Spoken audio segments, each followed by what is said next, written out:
रायपुर से खबर बता रहे हैं, सीडी कांड को लेकर हाईकोर्ट कांग्रेस जाएगी। अब रायपुर सेशन कोर्ट के फैसले के खिलाफ जाएगी कांग्रेस हाईकोर्ट में दाखिल करेगी अपील।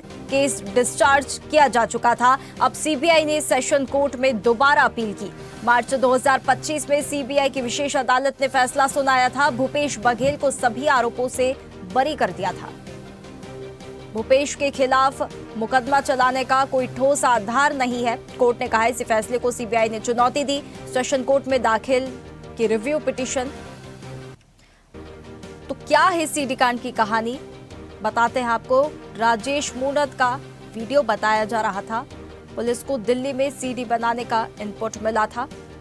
इसके बाद जांच में कांग्रेस के मीडिया सलाहकार रहे विनोद वर्मा से यहां पर तार जुड़ते हुए नजर आए। वर्मा भूपेश बघेल के रिश्तेदार भी है। इन्हीं दावे पर एक्शन हुआ। पुलिस ने विनोद वर्मा को गिरफ्तार कर लिया। 2018 में तत्कालीन पीसीसी चीफ गिरफ्तार हुए।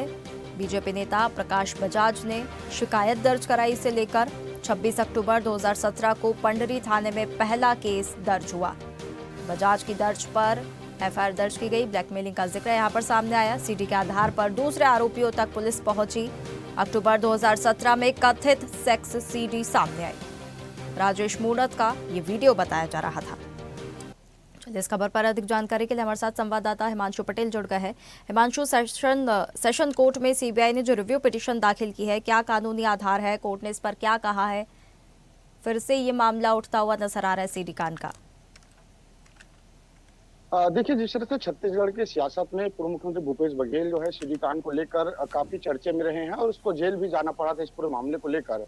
अब इस मामले पर जिस तरह से निचली अदालत ने इस मामले पर सुनवाई करते हुए भूपेश बघेल के खिलाफ कोई ठोस जो है साक्ष्य नहीं मिलने के चलते इस पूरे मामले को खारिज किया था और इस पूरे मामले को खात्मा दिया था। उसके बाद कहीं न कहीं तमाम कांग्रेस कार्यकर्ताओं में एक जुनून था और जिस तरह से पूर्व मुख्यमंत्री भूपेश बघेल भी सत्य की जीत बताते हुए साफ तौर पर जो है पोस्ट भी किया हुआ था। उसके बाद अब पूरे मामले को लेकर सीबीआई ने सेशन कोर्ट के मामले को लेकर जो है उच्च स्तर पर अदालत पर इसको फिर से अपील दायर करी है। पूरे मामले को लेकर भूपेश बघेल को जो मिली राहत है वो इस पर रद्द करते हुए मामले की सुनवाई फिर से की जाएगी। तो कहीं ना कहीं छत्तीसगढ़ की सियासत में अब अटकलें है, वो फिर से एक बार सीडी कांड को लेकर जो माहौल है वो फिर से गर्माता हुआ साफ तौर पर राजनीतिक गलियारों पे दिखाई दे रहा है। और ऐसे में पूरा मामला जो है 2017 का था, जिसपे कई ऐसे लोग थे जिस पर जो है बात कर ली जाए तो इस पर कैलाश मुरारका, विनोद वर्मा और विजय भाटिया की अपील भी इस पर खारिज कर दी गई थी। साथ ही आरोपी ट्रायल कोर्ट के आरोपों को चुनौती दे रहे थे, लेकिन अदालत ने उनके तर्क को नहीं माना। केस की सुनवाई को लेकर 2016 में पूरे पत्रकार विनोद वर्मा और उत्तर प्रदेश के 500 कथित टेक्स्ट भी जो कैसेट को भी जब्त किया गया था। पूरे मामले को लेकर पूर्व मुख्यमंत्री भूपेश बघेल को पूरे मामले पर जो है आरोपी बनाकर इस पर जांच की जा रही थी। वहीं बात करें तो लेकर तो विनोद वर्मा भी इस पर जो है आरोपी के बतौर उस पर भी लंबी जांच चली उस पर। लेकिन अब पूरे मामले पर मैं बात करूं तो भूपेश बघेल के खिलाफ कोई ठोस कार्रवाई के लिए साक्ष्य जो है नहीं मिला और इसी को लेकर इसी को तथ्य मानते हुए, इसी को आधार मानते हुए पूरे मामले को खारिज किया गया था और भूपेश बघेल को राहत मिली थी। लेकिन अब पूरे मामले पर लेकर फिर से एक बार राजनीतिक सियासत है वो गर्माता हुआ साफ तौर पर दिखाई दे रहा है। लेकिन हिमांशु, देखिए एक और बात इसमें सामने आ रही है। सीबीआई ने वापस से यहाँ पर याचिका देखिए दाखिल की है, तो कोई नए सबूत, ऐसे अहम सबूत यहाँ पर हाथ लगे उसे लेकर यहाँ पर रिव्यू सीबीआई मांग रही है, या पुराने सबूतों को लेकर कुछ यहाँ पर खुलासे हो रहे हैं?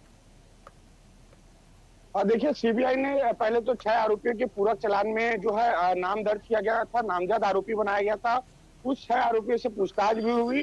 उसके बाद पूरे मामले पर भूपेश बघेल का दूर दूर तक इस पर कोई जो है ठोस सबूत उस पर नहीं मिल पाया। इसी के कारण यह केस है वो कमजोर पड़ा। लेकिन पूरी सुनवाई पर खात्मा खारिज जब इस पर हुआ, भूपेश बघेल को राहत मिली। पूरे फैसले को लेकर अब जो है फिर से सीबीआई ने दलील दी कि इस पर फिर से सुनवाई होगी, फिर इसकी जांच होगी और फिर से इसमें तमाम मामलों को फिर से दायर करके इस पर जांच की कानूनी कार्रवाई फिर से शुरू होगी। लेकिन कांग्रेस भी इसमें बैकफुट पर नहीं है। कांग्रेस इस पर अब हाईकोर्ट जाने की तैयारी में है। कांग्रेस पूरे हाईकोर्ट में जाकर पूर्व मुख्यमंत्री भूपेश बघेल के मामले को लेकर जो है लंबी लड़ाई हाईकोर्ट के माध्यम से लड़ेगी और पूरे मामले को चुनौती सीबीआई के दलीलों को देते हुए नजर आएंगे। जी बिल्कुल हिमांशु, तो देखिए अब यहाँ पर हाईकोर्ट के फैसले के खिलाफ तो कांग्रेस चली गई है। अब क्या कुछ इसमें बातें सामने आएगी तो वक्त बताएगा। बहुत धन्यवाद आपका हमारे साथ जुड़ने के लिए। ताज़ा खबरों के लिए लाइक, फॉलो और यूट्यूब पर सब्सक्राइब कर बेल आइकन दबाएं। साथ ही हर अपडेट के लिए विजिट करें swedeshlive.com।